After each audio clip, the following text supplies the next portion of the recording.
안녕하세요. 저는 시모의 시집살이와 남편의 외도 콤보를 겪고 이혼한 30대입니다. 제 인생에서 이혼이라는 장르가 생겨날 것이라고는 생각해 본 적이 없었는데요. 정신을 차려보니 이혼녀가 되어 있네요. 그 과정은 아픔도 있었지만 후회 없이 시원하게 할 말은 한 것 같습니다. 이혼 후에 제 할 일 잘하면서 행복하게 살고 있네요. 사람 앞날 아무도 모른다더니 그 말이 딱 맞는 것 같아요. 남편을 처음 만났을 땐 제가 그 사람과 결혼을 하게 될 줄도 이혼을 할 거란 것도 몰랐으니까요. 남편과 처음 만난 곳은 제가 일을 하고 있던 가게였어요. 저는 작은 베이커리 가게에서 노하우를 배우며 일을 하고 있었어요. 남편은 그곳의 단골 손님이었어요. 하루가 멀다고 가게에 오는 남편과 자연스럽게 얼굴을 익히게 되었고 반갑게 인사 정도 나누게 되었죠. 그러다 제가 개업을 하며 가게를 그만두게 되었어요. 더 이상 그 사람을 보지 못하겠구나 했는데 어느 날부터 제가 개업한 가게로 찾아오기 시작했어요. 그런 그의 행동을 보며 어렴풋이 제게 관심이 있음을 느꼈어요.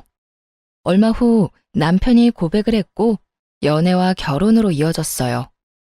결혼을 준비할 당시 남편은 누구나 들으면 알만한 대기업을 다니고 있었는데 시모는 그 아들을 무척이나 자랑스러워했어요. 그리고 대기업에 다니고 있는 잘난 아들과 작은 가게를 하는 제가 어울리지 않는다고 생각하는 것 같았어요. 매출부터 가게 평수 등 여러 가지를 자세히 묻고 난 후 굳어버린 표정을 보는데 모를래야 모를 수가 없었죠. 그런 상황을 겪고 나니 그 사람을 사랑하지만 결혼을 하는 것이 맞는지 고민이 되기 시작했어요. 결혼을 밀어붙이는 그 사람 때문에 마지못해 결혼을 허락하는 시모의 결정이 마음에 걸렸어요. 있잖아, 이 결혼 생각 좀 더 해봐야 할 것 같아. 뭐? 왜? 혹시 우리 엄마 때문에? 솔직히 말하면 맞아. 어머님이 나 탐탁치 않아 하시는 것 같은데 아무리 자기를 사랑해도 그런 결혼은 하고 싶지 않아. 나도 내가 하는 일에 자부심이 있는 사람인데 어머님은 그런 내가 자기한테 한참 모자란다고만 생각하시니 앞으로 이어질 일들이 너무 걱정돼. 아니야, 자기야. 물론 자기 말대로 우리 엄마가 처음에 좀 부족하다고 생각했던 건 맞는데 내가 자기에 대해 잘 이야기했더니 좋게 다시 생각하는 듯 했어. 내가 그런 일로 자기는 마음 상하는 일 없도록 할게. 그러니까 우리 엄마 생각은 하지 말고 나만 믿고 결혼해. 자기 마음은 잘 알겠는데 그래도 생각 좀 해볼게. 생각을 좀 해보자는 저의 말에 남편은 더 적극적으로 구애를 했고 그 애틋한 마음을 믿고 결혼까지 하게 되었습니다. 고민을 하긴 했지만 결혼을 하고 보니 남편과 함께하는 생활이 만족스러웠습니다. 이래서 다들 결혼을 하는구나 하는 생각이 들 정도로 행복했죠. 하지만 기쁨도 잠시 시모와 문제가 생기기 시작했어요. 결혼 초반에 남편의 앞에서는 다정했던 분이 남편이 없는 곳에선 저를 알게 모르게 무시하기 시작하더군요. 처음엔 그런 유치한 행동을 믿을 수가 없어 제가 오해한 게 아닐까 생각했어요. 시간이 흐를수록 저를 향한 눈빛과 바로 옆에서 제가 말을 걸어도 무시하는 행동을 보며 오해가 아니라는 걸 알게 되었어요. 어린애도 아니고 다 큰 어른의 그런 행동이 기가 막혔지만 큰 피해를 주는 것도 아니고 무엇보다 참을만 했기에 두고 보고 있었죠. 그리고 왜 저를 무시하냐고 따졌다가 자신은 못 들어서 그랬다고 하면 그만이니 따지기도 애매한 상황이었어요.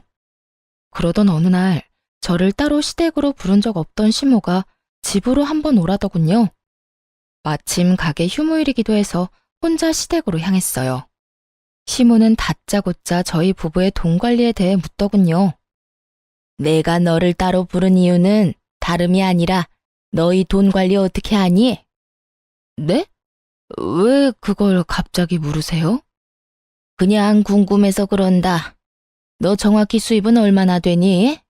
매출 말고 이것저것 다 제하고 남는 순이익 말이다. 적금은 들고 있니? 생활비는 얼마나 쓰니? 돈은 네가 다 관리하는 건 아니지? 지금까지 궁금해서 어떻게 참았나 싶을 정도로 질문들을 쏟아내더라고요. 사실 황당했어요. 부모로서 궁금할 수도 있다고 생각하긴 하지만 이런 식의 막무가내 질문은 기분이 좋지 않더라고요. 무엇보다 따지듯 묻는 시모의 말투가 기분이 나빴고요. 제가 선뜻 아무런 대답도 하지 않자 시모는 그럴 줄 알았다는 듯 언성을 높이며 저를 남편의 돈으로 사치나 부리는 여자로 몰아가더군요. 내가 너 이럴 줄 알았어. 너 우리 아들이 벌어다 준 돈 막 쓰고 살지? 그러니까 내 말에 하나도 대답 못하는 거 아니야? 기가 막혔죠. 저요, 적금도 충분히 들고 있었고 시모의 말처럼 사치 부리지도 않았어요. 그저 우리 가정 문제기에 굳이 다 말할 필요가 없다고 생각했고 무엇보다 시모의 언행이 황당해 대답을 못하고 있었을 뿐인데 그런 식으로 몰아가니 기분이 확 나빠지더라고요. 어머님, 무언가 크게 오해하시는 것 같은데요. 어머님이 생각하는 것처럼 남편 돈만 쓰면서 살고 있지 않아요. 물론 생활비는 공동 돈에서 쓰지만 저나 그이나 서로 필요한 물건은 각자 번 돈으로 알아서 사고 있어요. 물론 적금도 충분히 들고 있고요. 그런데 아까 내가 물을 땐 왜 아무 말도 안 했니? 그거야, 저희는 이제 성인이고 돈 관련 문제는 저희 두 사람이 알아서 할 문제인데 굳이 다 말씀드려야 하나 싶어서 아무 말도 안 했던 것뿐이에요. 어머님께서 갑자기 그런 질문들을 하시니 당황하기도 했고요. 저는 충분히 잘 설명했다고 생각했는데 시모는 제 말을 제대로 듣지도 이해하지도 못한 듯 했어요. 제 말이 끝나자마자 불같이 화를 내더군요. 너 지금 말 다 했니? 정말 말 웃기게 하는구나. 네 남편이기 전에 내 아들이다. 그런 귀한 내 아들이 힘들게 번 돈 어디에 어떻게 쓰는지 엄마가 궁금할 수도 있는 거야. 그러니 당연히 대답해줘야 할 거 아니야. 막무가내로 대답할 것을 요구했고 이때 저는 앞으로의 원만한 결혼 생활을 위해서라도 확실하게 짚고 넘어가야 한다고 생각했어요. 웬만하면 좋게 넘어가고 싶었지만 여기서 지고 들어가면 앞으로도 우리 부부 생활의 모든 부분을 간섭하실 것이 분명해 보였으니까요. 결혼 전까지는 어머님의 아들이기만 했지만 이제 제 남편이기도 하죠.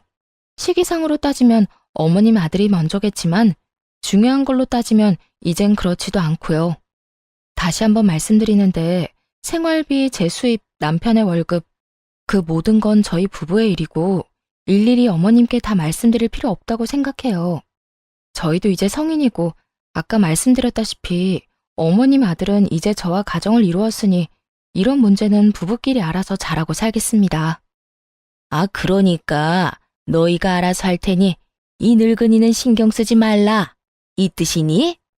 네가 이렇게 나오니 더 의심하는 거야. 네가 내 아들 돈으로 흥청망청 쓰고 살지 않으면 왜 말을 못하는 게야? 네가 당당하지 않으니까 상관하지 말라며 숨기는 거 아니냐 이 말이다. 마음대로 생각하세요. 어차피 제가 뭐라고 하든 그대로 믿지도 않으실 거잖아요. 시모는 며느리가 자세히 이야기하는 대신 우리 일에 간섭하지 말라고 하니 저를 당신 아들 돈이나 흥청망청 쓰는 여자로 몰아갔어요. 시모는 화가 많이 난 듯 했지만 그러거나 말거나 그냥 무시하고 집으로 돌아왔어요. 저 역시 화가 많이 난 것은 마찬가지였으니까요. 결혼할 당시 양가에서 받은 도움도 없었고 그렇다고 남편보다 부족하게 결혼 준비를 한 것도 아니었어요. 그런데 시모는 저희 결혼에 자신이 아주 큰 도움을 주었으며 저는 맨몸으로 시집와 남편 돈이나 탐하는 사람으로 대하고 있었죠. 저희 부부의 돈 관리에 대해 알고자 하는 그 마음이 이해가 되지 않았어요. 그날 밤 저 혼자 해결할 수 있는 문제가 아니라고 생각하고 남편에게 그날의 일을 모두 알렸어요. 여보, 어머님이 오늘 나를 집으로 따로 부르시더니 내 수입부터 시작해서 우리 돈 관리는 어떻게 하고 있는지 물으셨어. 내가 너무 당황해서 아무 대답도 못하고 있으니까 나보고 뭐라고 하신 줄 알아? 당신이 벌어다 준 돈 흥청망청 쓰고 있는 거 아니냐고 오해하고 버럭 화를 내시더라니까. 그래? 별일도 아닌데 그냥 대답 좀 해주지 그랬어. 괜히 엄마 기분만 상하게 만든 거 아니야? 당신 말대로 별거 아닌 문제일 수도 있지만 별거인 문제가 될 수도 있어. 엄연히 우리 가정일인데 어머님 기분 상할까봐 일일이 다 보고하면서 간섭받으면서 살 거야? 지금 이 상황 당신이 생각하는 것만큼 간단한 문제가 아니라고. 나는 모르겠으니까 당신이 알아서 해. 당신이랑 엄마 사이에서 귀찮아지는 거 딱 질색이야. 그러니까 당신이 알아서 하고 나한테는 아무 말 하지 마. 남편은 알아서 하라며 이 일에서 슬그머니 발을 빼버리더군요. 해결은 못해줄 망정 피하려고만 하는 남편을 보며 자신이 당해보지 않아 저런 식으로 행동할 수도 있겠다 싶었어요. 그래서 친정엄마께는 죄송하지만 모든 사실을 알려드리며 도움을 청했어요. 며칠 뒤 엄마는 저녁 식사를 하자며 저희를 부르셨죠. 그리곤 준비하신 말을 꺼내놓으셨어요. 저기, 우리 사위는 연봉이 얼마나 되나?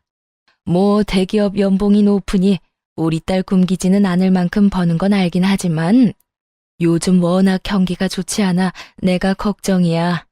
희망퇴직 이런 거 하라고는 안 해? 그리고 혹시 돈 관리는 누가 하는지도 물어봐도 될까? 아니, 혹시 우리 딸이 생활비 눈치 보고 사는 건 아닌가 걱정이 돼서 말이야. 엄마는 시모가 내게 그랬던 것처럼 돈에 관한 질문을 했어요. 남편은 그런 엄마의 끝없는 물음에 크게 당황하는가 싶더니 주섬주섬 대답을 하더군요. 그렇게 불편한 저녁 식사 시간이 끝나고 남편은 그런 간섭이 상대방에게 얼마나 무례하고 곤란한 일인지 뒤늦게 깨달은 듯 했어요. 집으로 돌아오자마자 시모에게 전화를 걸었으니까요. 엄마, 앞으로 집사람한테 생활비 수입같이 돈 관련 이야기는 묻지 마. 갑자기 그 이야기는 왜 꺼내? 무슨 일이 있었니? 왜 이러긴. 진작 말해야지 했는데 오늘에서야 이야기하는 것뿐이야. 엄마는 그저 궁금해서 물어봤을지 몰라도 듣는 사람은 얼마나 기분 나쁘고 곤란하겠어? 그냥 궁금해서 그랬지. 우리 아들이 얼마나 버는지, 우리 며느리 가게는 어떤지 하고. 엄마가 궁금해하는 걸 이해 못하는 건 아닌데 입장 바꿔서 장모님이 나한테 그런 식으로 일일이 간섭한다고 생각해봐. 그러니까 앞으로는 그런 건 묻지도 궁금해하지도 말아요. 우리가 알아서 다 잘하고 있으니까. 남편은 단호하게 시모의 간섭을 막아버렸고 아들에겐 상냥하게 그저 궁금해서 그랬다며 앞으로 그러지 않겠다던 시모는 저에겐 180도로 태세를 바꿔 본격적으로 트집을 잡기 시작했어요. 온갖 트집 중에 가장 짜증이 나는 건 제가 입고 들고 신는 것에 관한 것이었어요. 결혼 전부터 입던 옷을 입어도 내 아들 돈으로 산 것이 아니냐며 시비를 걸더군요. 예, 그거 못 보던 옷인데 혹시 우리 아들 돈으로 산 옷이니? 알아서 잘한다더니 그렇게 비싼 옷이나 사서 언제 돈 모으려고 그러니? 어머님, 이거 제가 결혼 전에 큰 마음 먹고 산 옷이에요. 그걸 어떻게 믿니? 이번에 새로 사고 처녀 때 산 옷이라고 우기면 내가 알 방도가 없지 않니? 저요, 결혼하고 남편 돈으로 옷 한 벌 산 적이 없어요. 그렇게 정 믿업지 않으시면 처녀 때 이 옷 입고 찍은 사진 있으니까 보여드릴게요. 그것도 못 믿으시겠으면 어머님 아들한테 물어보시고요. 궁금해하길래 대답해준 것뿐인데 이런 제 대답에 혀끝을 차며 버르장머리를 운운하기 시작했어요. 이것 봐라. 어쩌면 저렇게 말대꾸를 쫑알쫑알 해대는 건지.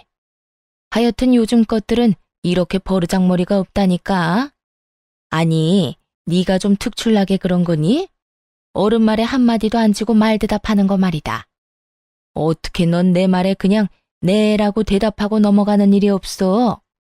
그거야 어머님이 제가 네 하고 대답하도록 말씀하시지 않잖아요. 걸어오는 말들이 대답이 필요한 것들인데 제가 기계도 아니고 앞뒤 맞지 않게 네네만 할 수는 없잖아요. 그냥 고분고분하게 대답만 하길 원하시면 그런 질문을 해주세요. 그러면 저도 편하고 좋죠? 이후에도 시모는 저를 괴롭히고 싶어 안달이 난 사람처럼 행동했고 저 역시 피하지 않고 맞섰죠. 제가 아무리 할 말은 참지 않고 한다고 한들 기분이 나쁘고 정신적으로 많이 피곤하더라고요. 그래서 전 자연스럽게 시모의 연락을 피하게 되었죠. 그러던 사이 오래 기다렸던 남편의 진급이 결정되었어요. 그 소식을 들은 시모가 가게로 찾아와 잘난 아들 유세를 하기 시작하더군요. 너 소식 들었지? 우리 아들이 이렇게나 대단하다. 이게 다 내가 똑똑한 아들 떡하니 낳아서 뒷바라지를 워낙 똑소리 나게 잘했기 때문 아니겠니? 넌 우리 아들한테도 잘해야겠지만 나한테도 잘해야 한다. 나 아니었음 네가 어딜 가서 저런 남편 만났겠니? 시모는 남편의 진급이 모두 자신의 덕이라며 듣고 싶지 않은 본인 자랑, 아들 자랑을 한참 늘어놓더군요. 그리고 시모의 입에서 기가 막힌 이야기가 흘러나오기 시작했어요.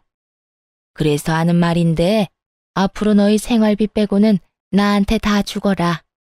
진급도 했으니 연봉도 올라갈 텐데 그 돈을 너희가 관리해서 제대로 모으기나 하겠니? 내가 내 용돈 조금 빼고 다 모아줄 테니 당장 다음 달부터 그렇게 해. 용돈만 좀 달라고 해도 시모 하는 꼴이 기가 막혀주기 싫은데 아예 생활비를 빼고 나머지 돈을 당당하게 내놓으라니요. 너무 당당하게 저딴 말을 하는 모습을 보니 황당하더라고요. 이 일을 남편에게 말해봤자 소용이 없겠다는 생각이 들었어요. 말해봤자 뭐 하겠어요. 작은 문제도 귀찮다고 저에게 다 미루는 사람인데 이번 상황이라고 뭐가 다를까 싶었으니까요. 빠르게 머릿속이 정리되어 갔고 이 상황을 제가 해결하기로 했죠. 그러니까 어머님 말씀은 제가 돈 관리를 똑바로 못할까봐 돈을 맡기라는 뜻이네요. 그래, 그거지. 이제야 네가 말이 좀 통하는구나. 그런 문제라면 친정에 맡길게요. 아시겠지만 저희 부모님 두 분 다 오랫동안 은행에 계시다가 퇴직하셔서 자산 관리는 전문가 뺨치게 잘하세요. 투자 쪽도 꽤 잘 아시고요.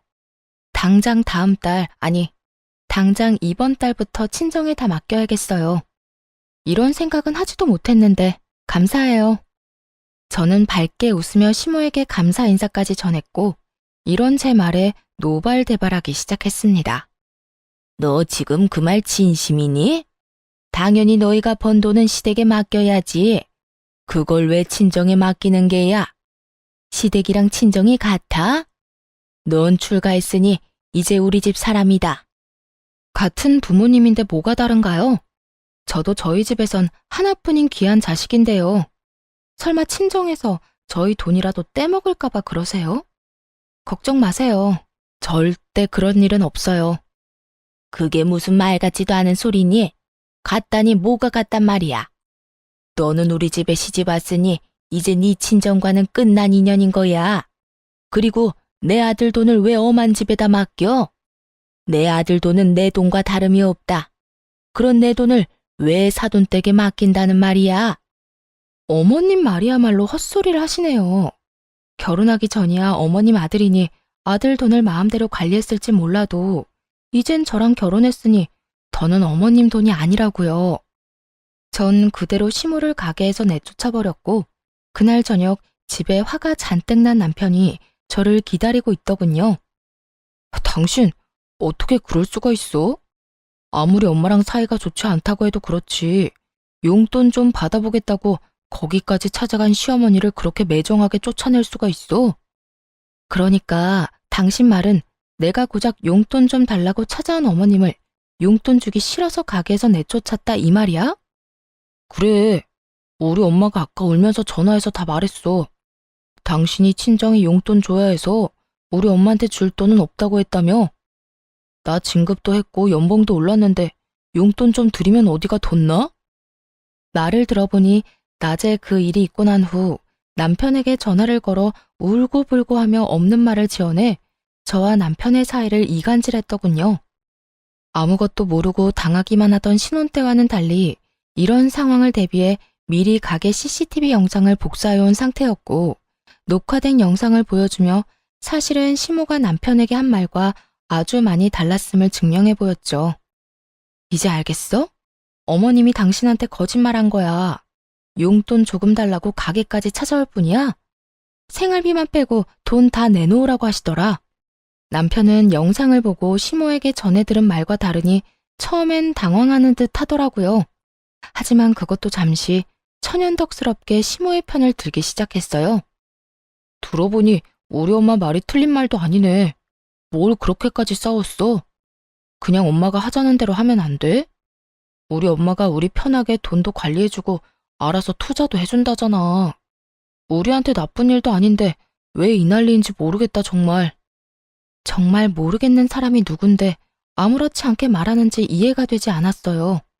시모가 투자 전문가도 아니고 시모에게 돈을 맡기는 것을 왜 이리도 당연하게 생각하는 것인지 여러분께서는 이해가 되시나요? 제 머리로는 도무지 이해가 되지 않았지만 남편과 시모의 말도 안 되는 논리에 따라주기로 했죠. 아, 그래? 그러면 당신 월급은 어머님한테 맡겨. 내가 번 돈은 우리 엄마한테 맡길 테니까. 그러면 공평하지?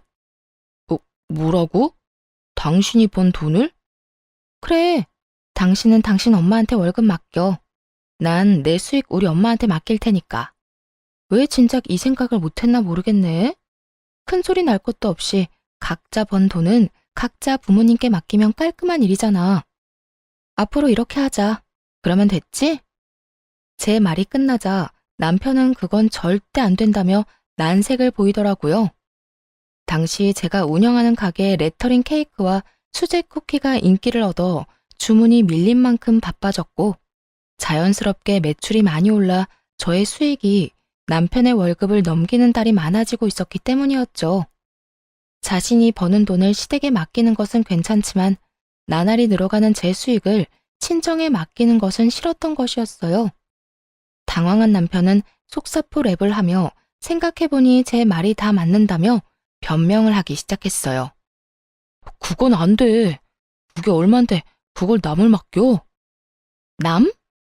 지금 우리 부모님을 남이라고 한 거야? 아니, 그게 아니라 생각해보니 당신 말이 다 맞는 것 같다고. 우리가 어린애도 아니고 우리 돈은 우리가 관리해야지. 지금처럼 돈 관리는 우리가 하자. 원래처럼 말이야. 우리 엄마한텐 내가 이야기할 테니까 당신도 방금 말은 없던 걸로 하기다. 알겠지? 남편의 말을 듣고 있는데 어이가 없어 말문이 막혔어요. 그렇게 아무 대답도 하지 않고 남편을 빤히 보고 있는데 남편 휴대폰에 문자 알림음이 울리더군요. 남편은 놀라며 휴대전화를 확인했고 그의 안경렌즈에 반사된 문자 내용을 언뜻 보게 되었어요. 상호는 보지 못했지만 20만 원이 넘는 금액을 쓴 카드 승인 문자였어요. 순간 뭔가 기분 나쁜 예감이 저를 스쳤죠. 남편에게 문자가 온 것이라면 남편의 카드를 썼다는 것일 텐데 남편은 저와 이야기를 나누고 있었으니 그 어떤 것도 결제할 틈이 없었죠. 거기에다 자동 결제라 하기에도 저녁 10시가 넘은 시간이라 그 시간에 자동 결제가 될 일도 없었고요. 카드 승인? 당신 카드 잃어버렸어? 당신은 지금 나랑 이러고 있는데 무슨 카드 승인 문자가 와? 나는 혹시나 하는 마음에 남편에게 물었고 크게 당황하는 듯 하다가 대답하더군요. 잃어버린 게 아니라 엄마한테 꼭 필요한 거 있으면 쓰시라고 한 장 줬어. 뭐? 카드를 어머님 드렸다고? 비상용으로 혹시나 해서 줬는데 오늘 쓸 일이 있었나 보네. 당신 기분 나쁜 거 아니지? 우리가 따로 용돈을 드리고 있는 것도 아니고 이 정도는 할 수 있잖아. 잘했어. 어머님께 카드 정도는 드릴 수 있지. 애써 쿨한 척 대답은 했지만 저는 전혀 괜찮지 않았어요. 시모는 9시 뉴스가 시작되기도 전에 잠자리에 드는 편이라 카드를 사용한 그 시간까지 깨어있을 사람도 아니었죠. 혹여나 무슨 일이 있어 깨어있더라도 아들 카드를 말없이 20만 원이 넘는 금액을 결제할 사람이 아니었거든요. 남편이 수상할 수밖에 없는 상황에 찜찜한 마음을 가득 안고 그의 행동을 눈여겨보게 되었습니다. 그러다 결국 꼬리를 잡게 되었습니다. 그날은 남편이 진급 축하 회식을 하고 밤늦게 들어온 날이었어요. 잔뜩 술에 취해 정신없이 잠이 든 상태였죠. 일단 전 잠든 남편을 살피며 조심스레 휴대전화를 살펴보았습니다. 딱히 수상한 점은 발견할 수 없었어요. 주차장으로 내려와 남편의 차 블랙박스를 살펴보게 되었습니다. 그곳에서 믿을 수 없는 영상을 발견하게 되었습니다. 얼마나 철두철미한지 이전 영상은 다 삭제되어 있었는데 딱 그날 집으로 돌아오는 차 안 상황만 남아있더라고요. 회식 마친 남편은 상간녀와 함께 대리를 불러 차를 타고 온 듯 했어요. 술에 너무 취해 지우는 것을 깜빡해 남아버린 외도의 증거가 적나라하게 드러나 있었죠. 자기야, 오늘 너무 많이 마신 거 아니야? 진급해서 기분 좋아 마시는 술은 아닌 것 같던데. 요즘 집사람 때문에 스트레스 받아서 그래. 무슨 여자가 한마디 지는 법이 없어. 우리 엄마한테도 또박또박 말대답이나 하고 말이야.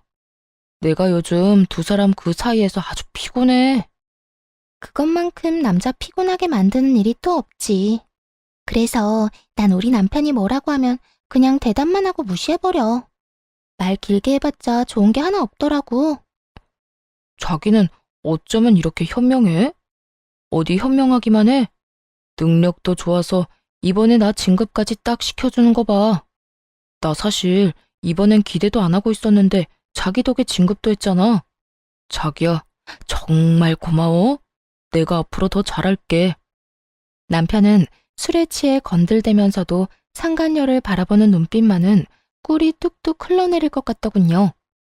상간녀 역시 그런 남편을 웃으며 바라보았고요. 으이구, 그러다 이혼하고 나하고 살겠다고 그러겠다. 혹시나 해서 또 이야기하지만 난 이혼할 생각 전혀 없어. 그러니까 자기도 이혼 생각은 하지도 마. 걱정하지도 마세요. 나도 이혼할 생각은 없고 혹시나 이혼하더라도 자기한테 같이 살아달라고 떼쓰지 않을 테니까. 그냥 지금처럼 내 곁에만 있어줘도 난 만족해. 그래, 우리 지금처럼 서로 즐기면서 잘 지내자. 그게 현명한 거야. 나중에 들어보니 상간녀는 같은 회사에 다니는 직장 상사였어요. 나이도 남편보다 5살 많더라고요. 그렇게 자랑스러워하던 진급도 상간녀가 힘써준 덕분이었어요. 상간녀도 유부녀로 두 사람은 이혼 생각은 전혀 없이 그저 그 관계를 유지하며 즐기는 사이였어요. 영상을 보는데 큰 벽돌이 뒤통수를 내리 찍는 것 같은 충격이 느껴졌습니다. 남편을 의심하며 지내는 며칠 동안 어쩌면 외도라는 최악의 상황을 각오하긴 했지만 그 장면을 제 두 눈으로 보고 듣는 것은 예상보다 더 충격적이었어요. 그때까지만 해도 남편에 대한 사랑하는 마음이 남아있었기에 배신감에 손이 떨리고 하염없이 눈물이 흐르기 시작했습니다. 남편의 외도 사실을 알게 된 저는 이혼을 결심하게 되었고 우리가 함께했던 신혼집에서의 제 짐도 정리하기 시작했습니다.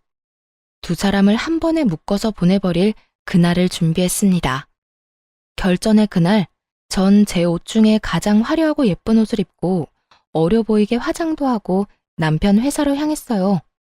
점심시간으로 붐비는 회사 로비에서 두 사람을 기다렸죠. 멀리서 상간녀가 걸어 나오더라고요.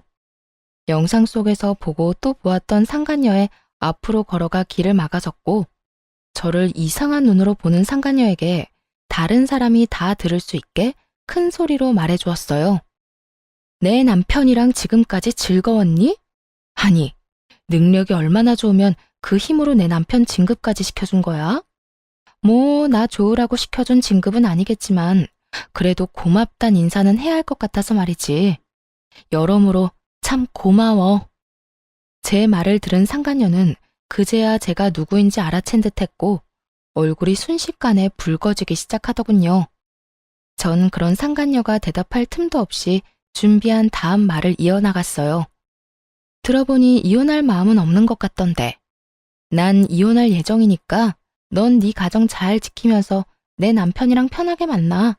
둘 다 유부남 유부녀인 것보다 한 명이 혼자면 두 사람이 좀 더 편하게 만날 수 있지 않겠어요? 그게 무슨 말이에요.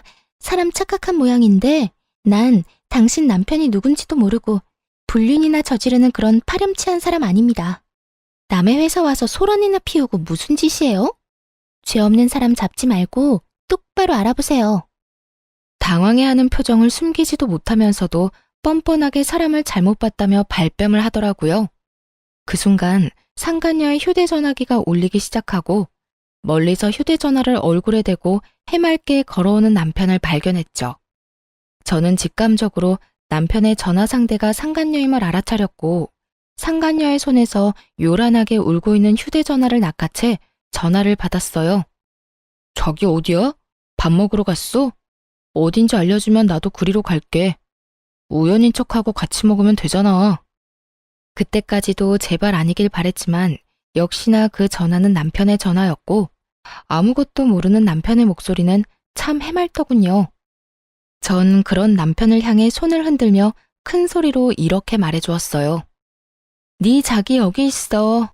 멀리서 찾지 말고 이리로 와. 나랑 이야기 나눈다고 아직 식당은 못 갔거든.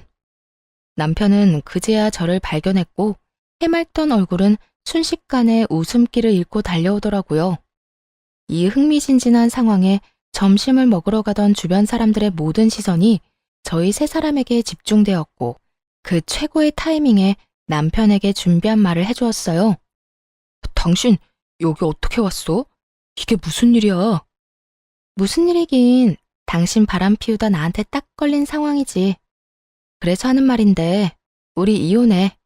나는 당신 같은 인간이랑 더는 살고 싶지 않아서 말이야. 바람이라니? 아니야, 오해라고. 일단 내 이야기 좀 들어봐. 이런 식으로 이혼하자고 하는 법이 어딨어. 그것도 사실도 아닌 일로 오해해서 말이야. 오해? 오해 좋아한다. 이걸 보고도 어디 당신들 입에서 오해라는 말이 나오는지 보자. 모든 것이 들통나고도 오해라며 뻔뻔스럽게 나오는 두 사람에게 전 그날 녹화된 블랙박스 영상을 틀었습니다. 수많은 사람들이 가던 길을 멈추고는 숨죽이고 우리의 대화를 듣게 되었죠. 그 대화 내용은 로비에 가득 차게 되었죠. 이걸 어떻게... 여보, 나 바람 피운 건 맞는데 당신이랑 이혼할 생각은 없어. 여기 내 회사야. 여기서 이러면 나랑 이 사람이랑 앞으로 회사 생활 어떻게 하라고. 우리 일단 여기서 나가서 이야기하자. 어? 그래요. 일단 나가서 이야기해요. 나가서 제가 무릎을 꿇고 빌든 뭘 하든 하라는 대로 다 할 테니까 일단 나가서 이야기하자고요. 야, 너희들 진짜 웃긴다. 너희가 이혼할 생각이 없으면 나는 이혼도 하면 안 돼? 양심이라는 게 없니? 그리고 내가 어디에서 무슨 말을 하든 그건 내 마음이고 난 내 뜻대로 할 거야. 내가 지금 이 상황에 너희 두 사람 회사 생활까지 걱정해주면서 말 가려하게 생긴 것 같아? 손댈 가치도 없어 보여서 좋은 말로 해주니까 내가 만만해? 저는 악다구니를 쓰며 두 사람을 향해 소리를 질러버렸고 두 사람은 아무 말도 못하고 고개만 푹 숙이고 있었어요. 저희 목소리에 사람들은 점점 더 모이기 시작했고 남편은 저라도 붙잡아야겠다는 생각이 들었는지 매달리기 시작했어요. 여보, 내가 정말 잘못했어. 잠시 어떻게 됐었나 봐. 그런 짓을 하면 안 되는 거였는데. 회사 일로 이런저런 일 상의하다 보니까 그렇게 됐어. 앞으로 다신 이런 일 없도록 할 테니까 한 번만 나 용서해주라. 내가 당신 없이 어떻게 살아. 나 당신 여전히 사랑해. 어떻게 살긴 능력 좋고 현명한 저 여자랑 즐기면서 잘 살면 되지. 어찌되었든 난 내 할 말 다 끝났어.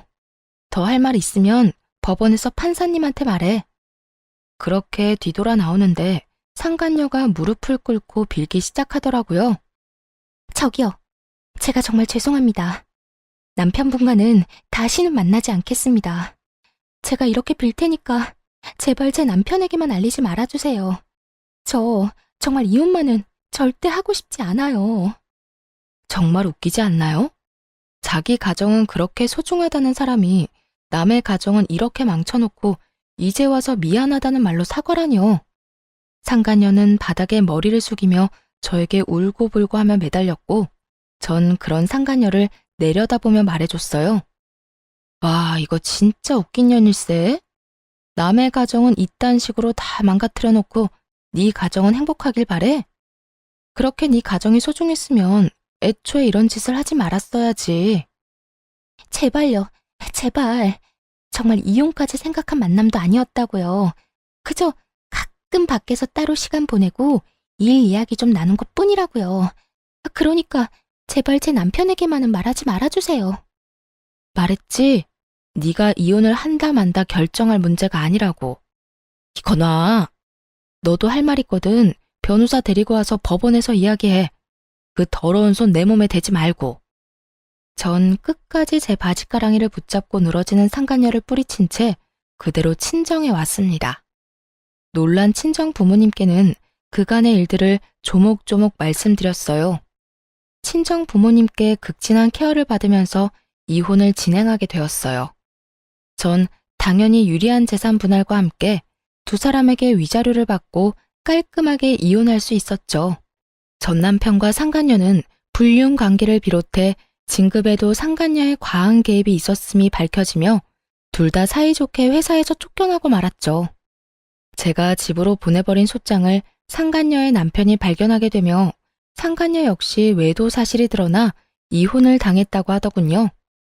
그리하여 전 남편 역시 상간녀 남편에게 위자료를 주게 되었고 그렇게 두 사람은 이혼을 하며 두 번의 위자료를 주느라 거지가 되었다고 합니다. 그렇게 그 지독한 인연도 끝이라고 생각했는데 전 시모가 가게로 찾아왔더라고요. 급한 일이 있는데 전 남편이 연락이 안 된다고 말이죠. 너는 왜 전화를 안 받니? 여긴 무슨 일이세요? 내 말 안 들리니? 왜 전화 안 받았냐고 내가 물었지 않니? 몇 번을 전화했는데 어떻게 단 한 통을 안 받을 수가 있냔 말이야? 내가 굳이 그쪽 전화를 받아야 하는 이유라도 있나요? 이제 그럴 이유가 없다고 생각하는데요. 뭐? 그쪽? 너 진짜 어디 아프니? 아무리 너랑 내가 사이가 좋지 않다고 해도 그게 며느리가 시어미한테 할 말이라고 생각하는 거니? 에휴, 다 됐고. 내 아들 요즘 무슨 일 있니? 왜 연락이 안 돼? 담보대출 이자 갚아야 하는 날은 지났는데 연락은 안 되고. 계속 연체 연락이 오니 내가 여러모로 불안해서 이렇게 왔다. 우리 아들 회사 출근은 했니? 들어보니 전 시모는 제가 전 남편과 이혼했다는 사실을 모르는 듯 하더군요. 그리고 급히 돈 쓸 일이 있다며 돈을 빌려갔다고 해요. 다름 아닌 전 시댁집을 담보로 받은 대출이었죠. 금방 갚겠다던 전 남편은 돈은 고사하고 연락도 되지 않는 상황이고요. 그 순간 갑자기 블랙박스 영상 속에서 보았던 두 인간들의 대화가 생각났죠. 자기야, 나 돈 좀 빌려줄 수 있을까? 돈? 무슨 돈? 무슨 일 있어? 돈 필요한 일이 좀 있어서. 저번에 이야기했지만 알다시피 우리 친정엄마가 아파서 내가 돈 나갈 일이 많았잖아. 우리 남편은 내 돈으로 친정 뒷바라지하는 건 꿈에도 모르니까 이때까지 모은 돈 얼마나 되냐고 묻더라고. 모은 돈이 하나도 없다는 말이 안 나와서 대충 얼버무리긴 했는데 아무래도 조만간 통장 보자고 할 것 같아서. 그래? 그러면 일단 내가 좀 알아볼게. 나도 당장은 돈이 없고 우리 엄마한테 물어보고 빌려줄게. 정말? 자기 최고다 진짜. 내가 이자까지 쳐서 꼭 갚을게. 금방 갚겠다던 그 돈은 결국 받지 못한 모양이더군요. 그럴 수밖에 없는 상황이기도 했겠죠. 전 남편은 저에게 그리고 상간녀의 남편에게 위자료를 준다고 퇴직금의 빚까지 내서 탈탈 털어줬을 테고 상간녀 역시 상황이 별반 다르진 않았을 테니까요. 전 시모는 생각에 잠긴 제 어깨를 툭툭 치더니 준비한 말을 하기 시작했어요. 예, 무슨 생각을 그렇게 하는 거야? 너 돈 좀 있지? 일단 나 돈 좀 보내다오. 일단 연체된 돈부터 빨리 넣어줘야지. 하루가 멀다고 연락이 오는데 사람 피 말라 죽을 지경이다. 아무것도 모르는 전 시모는 아주 당당하게 당신 아들이 빌려간 돈을 제게 달라고 했어요. 그렇게 대단한 아들을 둔 전 시모를 한껏 비웃어주며 그간의 모든 일을 하나도 빠짐없이 알려주었습니다. 그걸 왜 나한테 달라고 그래요? 나 그쪽 아들이랑 이혼했어요. 저 그쪽 며느리 아니에요. 이혼한 지 넉 달이 넘어가는데 그걸 아직도 몰랐단 말이에요? 뭐? 이혼? 너희가 왜 이혼을 해? 왜 이혼하기는요. 그쪽 그 잘난 아들이 회사에서 유부녀랑 바람이 났지 뭐예요. 대기업 그렇게 노래를 하더니 결국 대기업 다니는 여자 만났으니 아줌마한테는 좋은 일이겠네요. 너 무슨 말을 그렇게 하니? 그리고 아무리 이혼을 했다고 해도 한때는 시어머니였던 사람한테 그쪽 아줌마는 너무하지 않니? 네가 한 번을 안 지고 따박따박 따지고 드니까 내 아들이 바람이 나지. 내 아들 탓할 거 하나 없다. 다 네가 이렇게 되바라져서 그런 거야. 전 시모는 이 와중에도 부끄러운 줄도 모르고 잘난 아들 감싸느라 정신이 없더군요. 그 눈물겨운 모성애 앞에 전 아직 말하지 않은 사실을 알려주었죠. 아, 그래요? 그러면 그런 걸로 치고 아줌마 대출 받았다고 했죠. 아마 그 대출금 못 갚아줄 거예요. 아줌마 아들 부정진급에 불륜까지 저질러서 회사에서 잘리고 이혼 위자료에 상간남 위자료까지 주느라 빚쟁이 됐을 거거든요. 그러니까 그 집 팔고 얼른 대출금부터 갚으세요. 아들 기다려봤자 연락 안 올 거라고요. 아, 그리고 아줌마한테 빌려간 그 돈 상간녀한테 빌려줬어요. 그 여자도 지금 빚쟁이 신세고요. 뭐야? 내 아들이 회사에 잘리고 빚쟁이가 됐다고? 그것도 모자란 내 돈을 그 여자한테 줬단 말이야? 네, 안타깝지만 다 사실이에요. 당장 아들한테 연락해서 물어보라고 하고 싶은데 보아하니 그 잘난 아들도 연락이 안 되는 것 같네요. 못 믿겠으면 회사에 연락해보든가요. 그럴 리가 없어. 똑똑한 우리 아들이 그런 멍청한 일을 할 리가 없잖아. 두 사람 증거 아직 제 휴대전화에 있는데 보여드려요? 그래야 조용히 내 가게에서 나간다고 하면 보여주고요.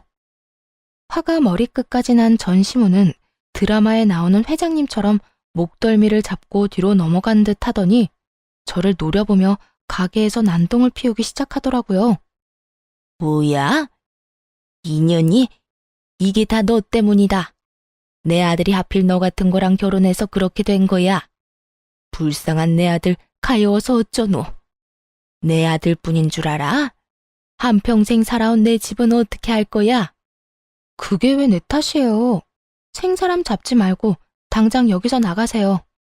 여기까지만 하고 나가면 내가 마지막으로 한 번은 참겠지만 지금 나가지 않으면 진짜 가만 안 있어요. 그렇게 마지막 기회를 줬지만 전 시모의 귀에는 들리지 않는 듯 했어요. 온갖 욕을 하며 제가 정성 들여 만든 쿠키와 케이크를 다 쓸어버리는가 싶더니 테이블과 의자까지 넘어뜨리더군요. 거기에다 예약을 받아 곱게 포장해 놓은 케이크까지 다 바닥으로 떨어뜨려 엉망이 되어 버렸고요. 독한 년, 네가 그렇게 지독하게 구니 우리 착한 아들이 기가 눌려서 엄한 여자한테 눈길을 준 거 아니냐 이 말이다.